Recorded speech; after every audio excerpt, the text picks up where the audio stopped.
Hello and welcome. Thank you for joining us for today's webinar. The deadline to move to Google Analytics 4, GA4, is fast approaching, but there's no need to panic because we're here to help you navigate this change. At today's webinar, we'll explain what the changes mean and highlight important deadlines you won't want to miss. We'll also show you how you can cut through the noise and put your data to work with the all-new BLOX Data Insights. I'm Sherry Wolf, Marketing Media Manager here at BLOX Digital. With me is our panel of experts. Allie Peters, Senior Product Manager for BLOX Data Insights, Bill Proct, Director of Core Products, Amanda Holtz is on the phone with us, she's a data engineer here, and Kyle Rickoff is our trusted advisor to answer some of your questions. Allie, what do we need to know about analytics? All right. Well, today we're going to be discussing a few different topics that fall under the data umbrella. And we have, as Sherry mentioned, a handful of guest speakers to touch on those topics. So I really think you're going to enjoy it. Here's an overview of what we're going to cover, and let's get started. In the media industry today, there's a lot of data tools available to you, and you've likely heard about all the categories on the screen here. Google is represented at the top with their existing product, Universal Analytics, and their newer product, GA4. We've seen some other clients, or some of our clients, use products like Omniture or Adobe Analytics, but for basic site measurement of data, Google is by far the leader in the industry. For companies who have focused on data as one of their key values in the past, they've also likely seen these other two types of data tools. Business intelligence tools, which allow you to connect multiple data sources and slice and dice the data to help you analyze on various data points. This is typically used by teams of analysts, or data visualization tools, which are typically more graphically pleasing type products, and they have less power to join data on the back end for data analyst teams. In this bucket is BLOX Digital's very own data insights product that we're going to discuss here in a bit. These tools overall are pretty standard in the industry for the last few years, but as Sherry mentioned, part of the reason for the webinar today is to highlight one of the major changes coming in the industry that's going to affect all of our clients, which is the sunsetting of Universal Analytics. So on that note, farewell Universal Analytics and hello GA4. UA is going to be sunset by Google on July 1st for anybody with a free account. Now, if you have a paid GA360 account, your deadline is going to be July 1st of 2024. So you have a little bit more time, but most of our clients here are on a free account. So we are moving forward and making the transition with BLOX Digital. During transitions like this, it's helpful to have as much data overlap as possible so you can kind of understand and see the variance. So BLOX Digital is setting a deadline of action for all of our clients to provide their GA4 information by June 1st this year. I do want to put in a side note here. Google has said they've begun transitioning clients over to GA4 as early as last month. However, we really encourage you to be proactive in this process as it's unclear what that service from Google looks like. To talk more about what BLOX Digital needs from you, I've invited Phil Proct, Director of Core Products, on the call today. Welcome, Phil. Tell us what we need to know. Yeah, thanks, Allie. Appreciate it. And thank you, everyone, for joining us today.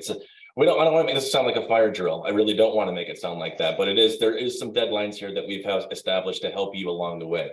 First of all, what Allie kind of mentioned before, we have some deadlines. We have a sunset. We have this looming date with July 2023, where Universal Analytics, which predominantly, a lot of you probably already are using, this is the free analytics account. It's going to be sunset, and we're encouraging everyone to please be more proactive about getting and provisioning their GA4's account. So that being said, what Allie also just mentioned, Google sees this coming, they're aware, and they're actually already provisioning accounts on your behalf for you. So they're getting ahead of that, they're doing their best, and in the next few months, they're going to be doing that.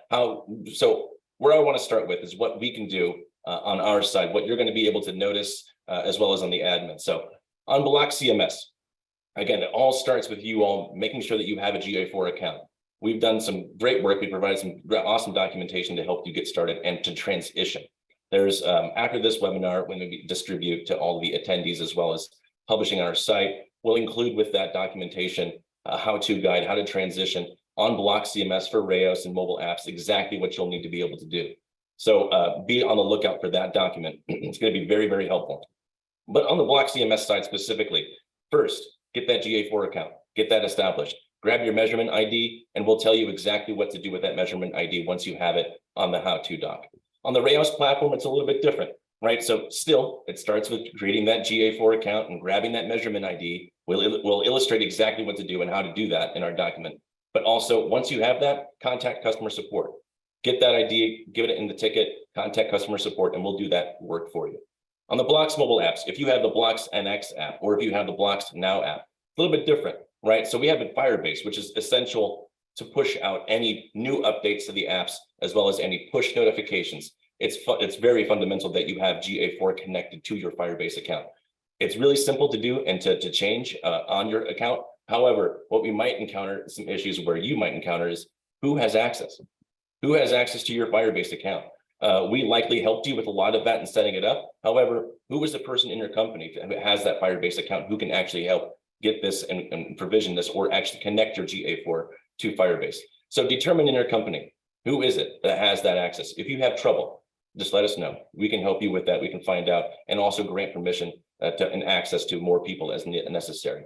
But we'll also instruct you on the with that how-to doc, how to actually connect your GA4 to Firebase. So we have the BLOX CMS, we have the Rails platform, we have the BLOX mobile apps that are going to be fundamental switches and things that we want to encourage you all to do sooner rather than later to connect your GA4 to your site as well as your mobile apps. Now, in the future, in the coming weeks, we're going to announce another webinar for video specifically on BLOX VMS, formerly Fuel 59, as well as our BLOX CTV and OTT or connected TV and over-the-top apps. If you're, look for that webinar very, very soon. If you're on these, we have some awesome, exciting things coming, and we're going to announce a webinar. At that same time, we're going to tell you and instruct you exactly what to do to make sure that these platforms are connected to GA4. So more information on those sites coming soon. But again, we'll establish that deadline. We want to get some history. Why that June 1st deadline is there, why we're establishing that, is so that at least you have a month's worth of data come their July sunset. So that being said, key takeaways from this: get that GA4 account. If it's not provisioned for you already, make sure you do it. Make sure you get that. There's instructions on Google Analytics already to get that transition for you. And if you have it, once you have it, get that measurement ID, plug it into your BLOX site, follow our how-to guide to do that, and or message us if you're on Rails. So thank you. Next slide. So now what will you notice in the admin as a result of this change? Not much, to be honest, not much immediately. There's nothing on the surface that's going to show you that you're plugged in, but where it's obvious is something like Google, our stats analytics applications. So if you're familiar with it, if you use it a lot, there are going to be some noticeable differences. One being that all traffic related or traffic-based reporting in that application will cease to function come July 2023. So going to be very, very important that you I illustrate some options for you when it comes to this. Google Analytics 4 is going to be the most recommended way to track your website traffic. And we have that how-to guide that will be able to get you there. But for any stats analytics reporting that has traffic-based, those are not going to work come July 2023. So it's important that you all kind of take a look at this and make sure that you follow kind of our how-to guide and what's going to be necessary next steps. So you have a couple options. The first one is you can use Google Analytics directly, or we have a fallback. In our stats analytics application, there's a setting where if you have already checked Universal Analytics as your resource or your data source, then we'll have to uncheck it and you can fall back to our default Merlin stats, our internal tracking system. That will get you your traffic-based reporting back. However, it's a difference between that and Universal Analytics for sure. So we would encourage actually to take a look at what Ali's prepared for us today, which is our data tool, Data Insights. It's going to have a lot more helpful info and give you a lot more information about the authors, about the summary of your articles, and even more as close as real-time dashboards as we can possibly give you. So a lot of helpful data that's going to be presented to you later on this webinar. But you have some options when it comes to this. The key takeaways here: GA4 is your primary source for web traffic. In stats analytics, traffic-based reporting is going to cease to work unless you toggle that Merlin stats or our internal stats back on, which we document how to do that. Or you take a look at Data Insights. We encourage you to take a look at that and see if it would help you all. All right. Thanks, With Phil. that, yeah, with that, I think we're transitioning to Amanda to talk about some of the differences that are very noticeable between Universal Analytics and Google Analytics 4. Yes, today I've also invited Amanda Holt, our BLOX Digital's data engineer, on the call to kind of give us a high-level view of what's different between Universal Analytics and GA4. So welcome, Amanda. Yes, hello, Allie. Thank you. I am here today to talk to you about the differences between UA and GA4 as it pertains to reporting metrics. Now, why do you care? You may notice in this transition that your metrics in UA and your metrics in GA4 do not match. And this is understandably concerning. What I'm telling you now is that there are fundamental differences in how metrics are evaluated between these two tools, and you are not comparing apples to apples anymore. Now, let's take a look at a few metrics that have been impacted. The primary user metric in UA is total users, whereas the primary user metric for GA4 is active users. This is the number of distinct users who visited your website or application, and they must have what's considered an engaged session, or there must be certain events or parameters collected by the tool relative to things like first visit, first open, or engagement of some sort. The thing to remember here is that both tools use the same name, users. And that is why this is so confusing. Google really didn't do us any favors here. So just when you see users, it's not the same thing between the two tools. Just remember that. Now let's look at views, page views and screen views. In UA, page views and screen views are tracked separately. In GA4, they are combined and just called views. In addition, gallery views will be considered slide views rather than page views now. So this tool will impact the final views metric overall. So that's definitely a vast change in how we're defining page views or views, generally speaking. Moving on to conversions. In UA, you define a goal to indicate that a particular user action is to be considered a conversion. UA counts only one conversion per session for each goal that you define. In contrast to this, GA4 only supports conversion events as you specify them. And GA4 counts every instance of the conversion event, even if the same conversion event is recorded multiple times during the same session. An example of this would be a user submitting a form twice during the same session. In this case, 2 conversion events will be counted. So really how conversions are defined has changed, but once again, both tools are using the same term, so try to keep this in mind. Last but not least, let's look at events. In UA, events are characterized by category, action, and label. This is something more on the back end as far as how events are defined. In GA4, however, there's no concept of category, action, and label. Every hit is considered an event. It's a subtle difference, but it's a difference nonetheless, and it's going to impact your metric. Now, there are other big differences in how metrics are defined between the tools. What I'm sharing with you today are the big ones to remember. We recognize that this is challenging to remember all of these, but we're here for you. We're here to help, and we encourage you to empower yourselves with the documents that we have for you, and I appreciate your attention. Thank you. Thanks, Amanda. As she mentioned, the documentation that we have provided outlines the things you can expect pretty clearly. We don't think this is going to be a radical change, but it is worth calling out. It's not 100% apples to apples. You may see a little bit difference, which is also why we encourage you to be proactive and get your information in by June 1st so you can understand how it might be different. So the last point I kind of want to make in this section today is that change is a really great time to evaluate what you're doing and why. If you feel that your team could benefit from some strategy or training sessions related to data, BLOX Digital has you covered. Through one of our trusted professionals, Kyle Rickoff, who's on the call today, we do have some offerings available to you during this time. These include training on your data, not generic or YouTube videos out there, but training on your data, custom reporting for your business, and anything Google Analytics related or marketing platform related in specific to your business. We're going to hear from Kyle here in a bit, but as we go through the rest of the webinar, I want you to keep in mind what your business needs are during this transition in the industry.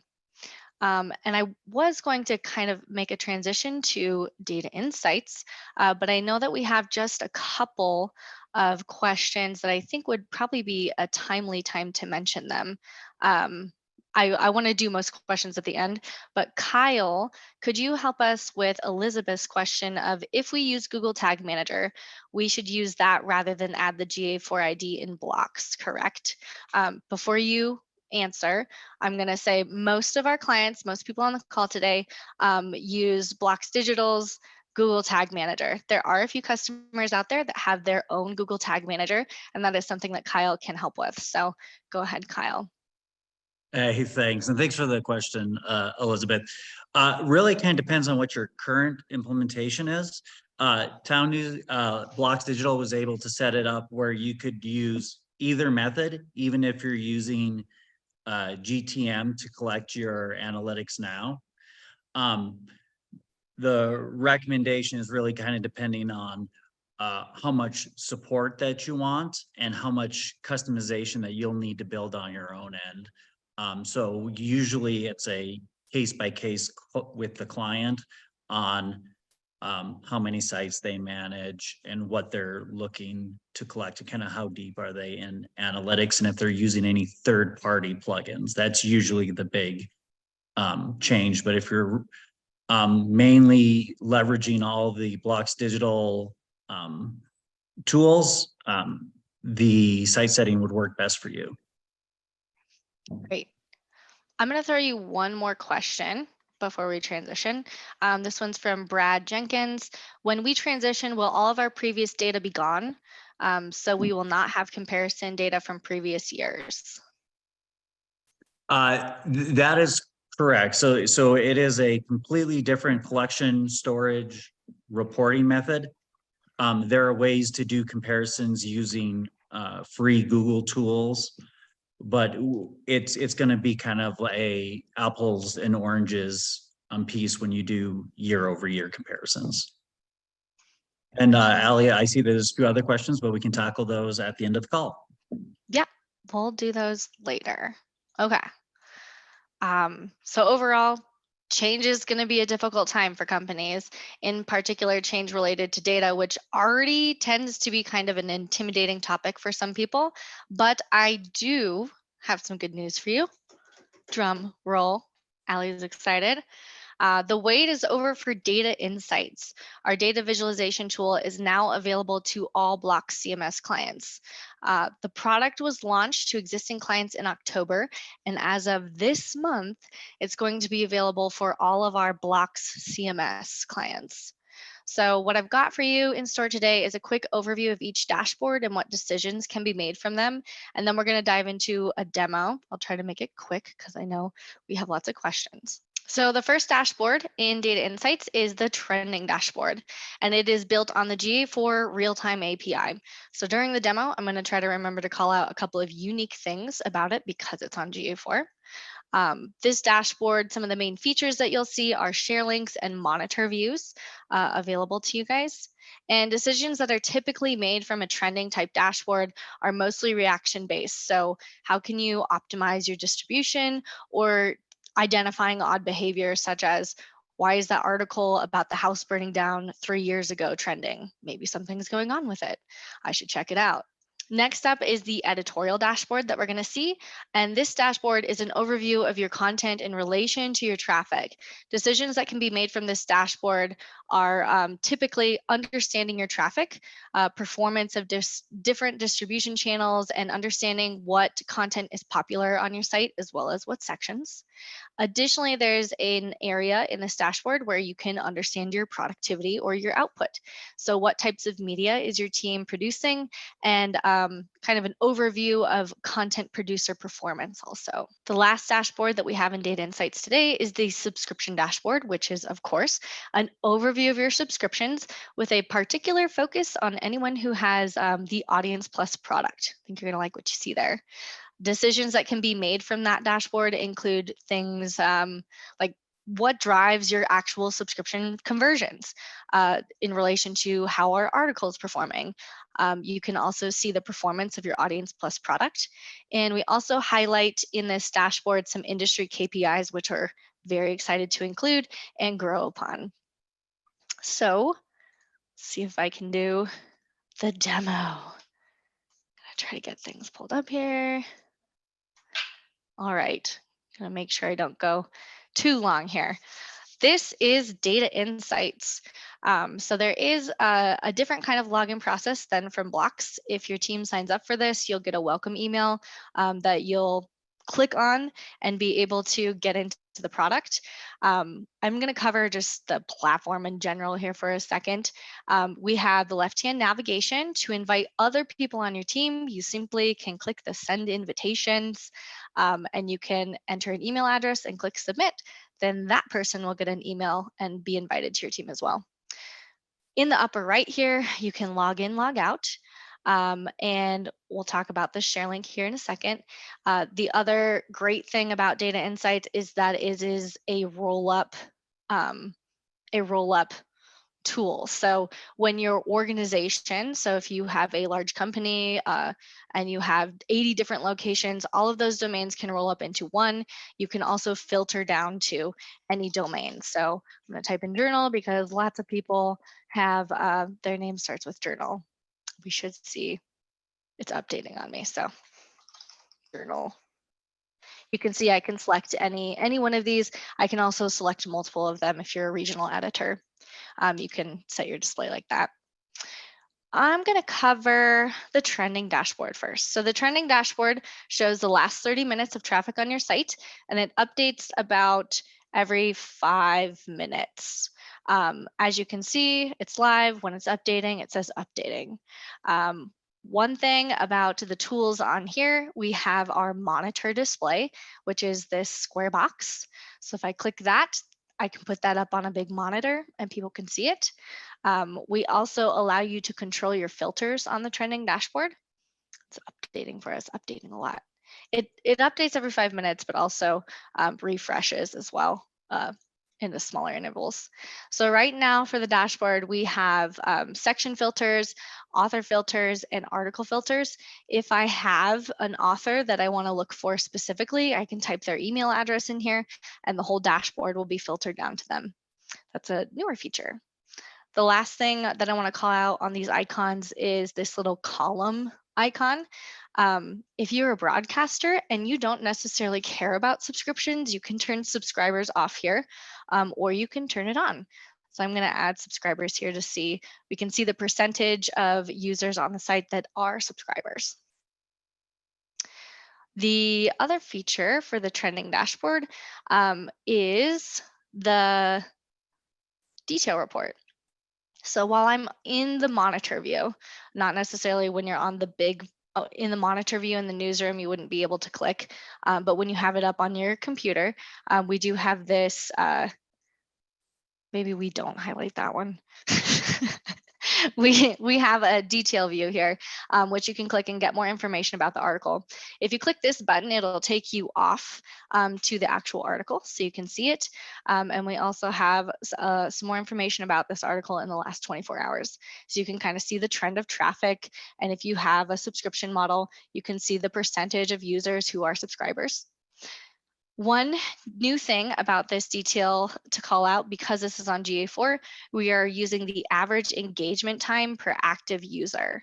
So the average engagement time is not time on page, which you would be used to in Universal Analytics. It is actually the time that people are engaging with your article. I don't know about you, I have a small child. And if she throws something against the floor and I'm reading an article, I'm putting my phone down and walking away. I'm not engaging with the article. So we consider this metric superior to time on page. You can also expand and see top devices and also top sources per article. I want to find an article here that should be syndicated. If your company uses syndication, this is a great, also an interesting feature. Looks like this one was just posted. It can show you all of the websites that it was syndicated to. Well, not all of them. It'll show the top 5 websites the article was syndicated to and the percent of traffic on each of them. You can also toggle and see kind of the information on each one individually. The domain that will pop up on this, if you do use syndication, the domain that will be available right here is the article that it first, or the website it first originated on. The last, or a couple more things on this, you see some beautiful colors here that help you identify the importance of these articles. If it's on fire, it increased more than 25% in the last hour, the traffic has. If it is trending, it's increased 10 to 25% just in the last 30 minutes. And if it's in decline, it decreased 25% or more in the last 30 minutes. The other feature on here is we do have paging available. So I'm going to click going to page 2 here. The one thing I want to call out if you're using paging is that it is now paused. That we did that because if you're on the 4th page and it updates on you, where does the article that you're looking at go?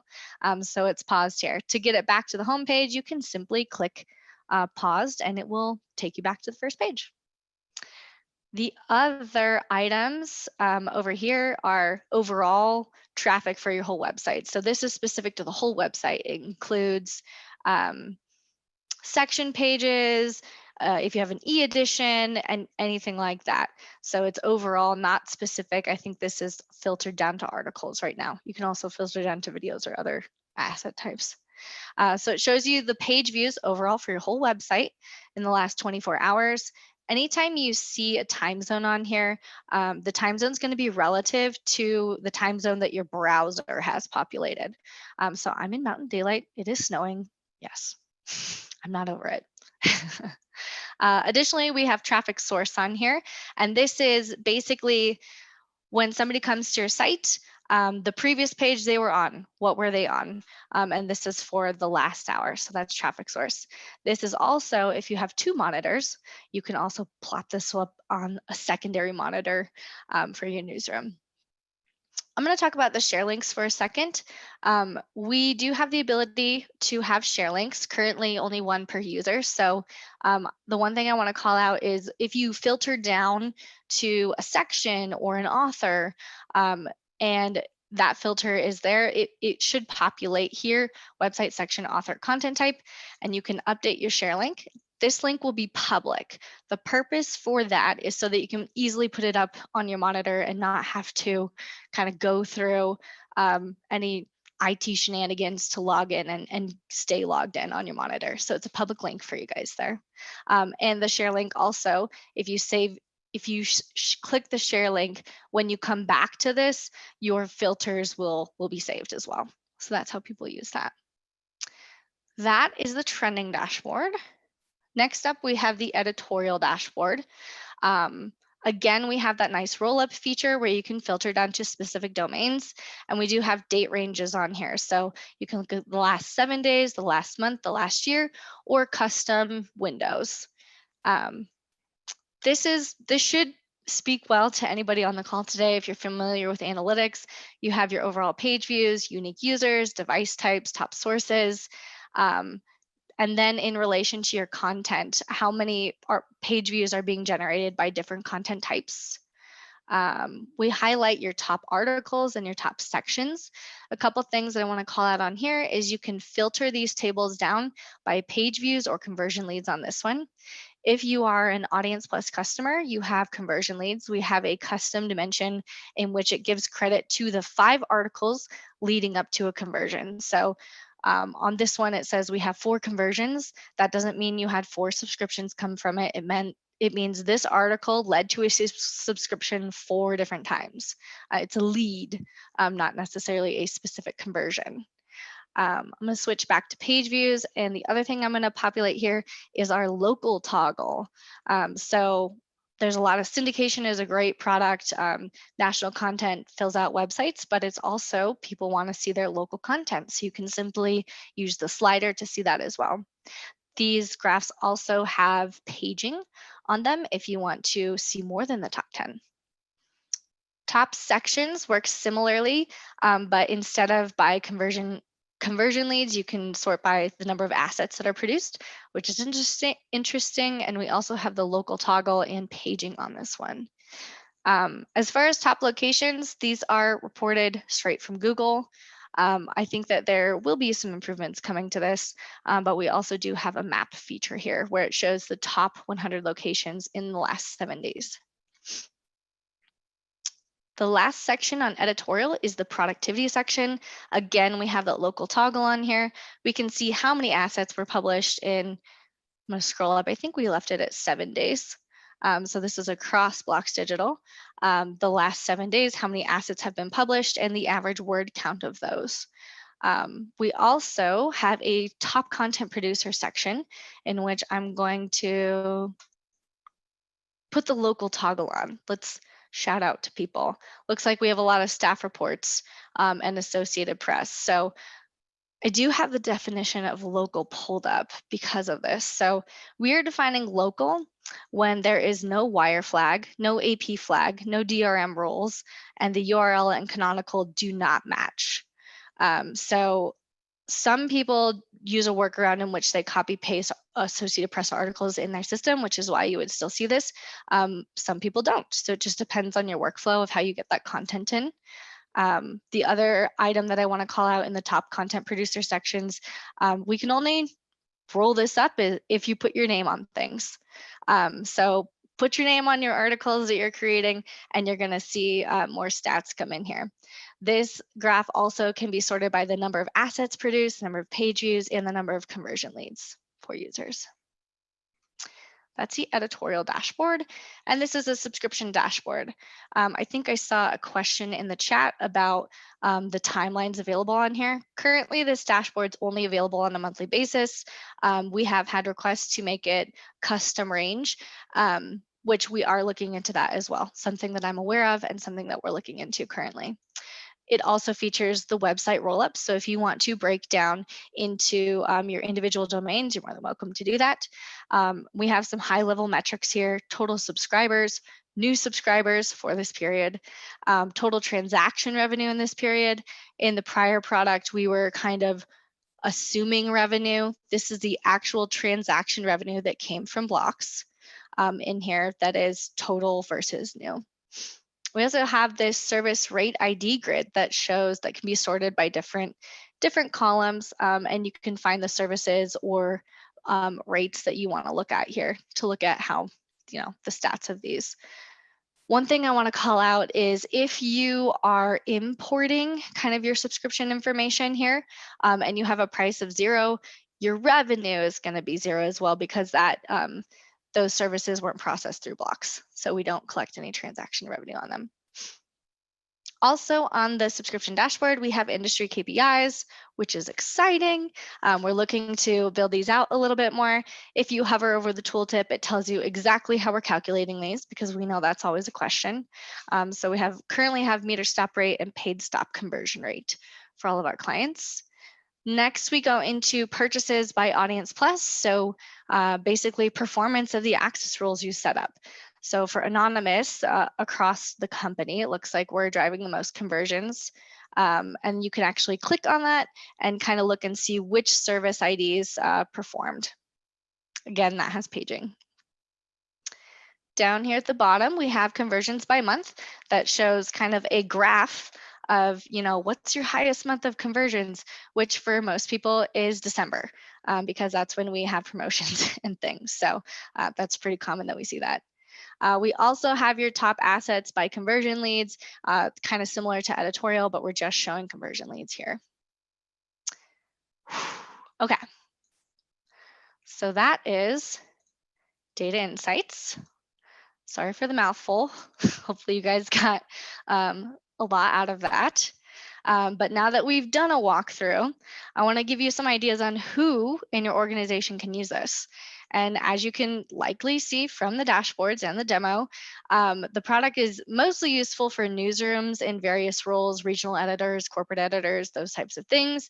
But it can also be valuable for other teams at your company, including general employees. I'm a big advocate for data transparency and sharing data, particularly in the simplified format that we just showed you. When your company decides that your site traffic is important enough to put up on a monitor in your building, you're showing them that data matters and that everybody's job in the organization ties back to impact that in some way or other. It encourages people to ask questions and learn more, which is always a great thing and often helps the bottom line of your business. So overall, Data Insights is a great data visualization tool, but it is just that, it is a tool. Your company has to use it in order for you to have value in it. So I also invited Kyle Rickoff, our trusted advisor for BLOX Digital, on the call to talk about data and decision making. Welcome, Kyle. Thanks, Allie. Great presentation, great information from Phil and Amanda on GA4. And then I'm really impressed with how easy and accessible things are through Data Insights. But this is all one part of information that we're collecting to make business decisions, to better understand, what are the outcomes we want for our business, our newsroom. A lot of stuff in the Q&A right now about, what are the variances between the older analytics, this analytics, Data Insights. It's web analytics, not accounting. So we're always looking for what are those directional changes that we want our business to go into. Are we producing stories that are getting the certain type of audience that we want to have? Are we producing stories and publishing them on a cycle that we want to drive usership, rather than, hey, this is when we get traffic, and then realize, well, that's just when we post stories. So there are a lot of ways that we can pull in data into these platforms. There's a lot of integrations with GAM, especially if you're using BLOX Digital to manage your GAM. You can put in some of your publisher revenue and build out reports. What section, what reporters, where are you getting some of your ad revenue, and then make decisions on paywalls around that. So it's always kind of good to look at different types of outcomes. A lot of times when we're talking with publishers and broadcasters, they try to get really narrow into some of these cases of like, okay, we want to look at this one weekly story we write. And it's like, there's just isn't enough data. So it's always good to kind of look at what are the big outcomes that your business has. Is it driving subscriptions? Is it just acquiring top funnel emails? How do you set those up as conversions? And a question that came in through Elizabeth through the chat is really kind of those structural questions. When you're looking to set up GA4, or how are we going to leverage Data Insights, is how does your organization look at multiple properties, look at multiple publications? Does it make sense to combine those into one report, or should they kind of be partitioned on different audiences? And those are, ownership, leadership questions, but that kind of dictates how you're going to set up your analytics, how you're going to make decisions and analyze it. And then, hey, we want to run an experiment. We want to try something. Is it giving us the directional lift we want that's going to help our business?